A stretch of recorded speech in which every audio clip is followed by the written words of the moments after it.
pessoal! O mutirão de saúde da mulher ocorre no sábado nas UBSs de Caxias do Sul. Confere aí. As unidades básicas de saúde abrem as portas às 8 horas da manhã às 5 da tarde.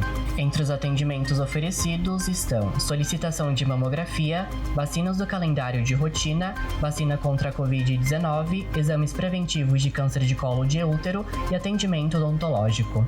E o Prata Vieira Shopping está com exposição alusiva ao Dia Internacional da Mulher. Vem que eu te conto.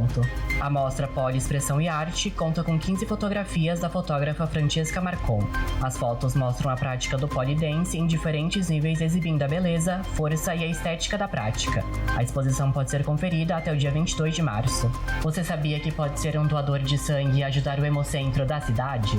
Para doar, é preciso ter entre 16 e 69 anos. Menores de 18 anos devem ter a autorização do responsável legal, pesar no mínimo 50 quilos, ter dormido pelo menos 6 horas nas últimas 24 horas, estar alimentado. As doações podem ser feitas na rede pública pelo Hemocentro de Caxias ou pela rede privada pelo Banco de Sangue. Seja um doador. Então esse foi o Direto de hoje, eu te desejo uma ótima semana e até a próxima!